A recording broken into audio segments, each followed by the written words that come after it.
I built this new PC, and then suddenly I don't have a Wi-Fi. I only have mobile data.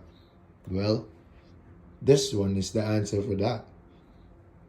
Now that I only have mobile data, I just plugged it in, and the Windows wants a Wi-Fi, Windows, and then yeah, all good to go. Damn, this is so good.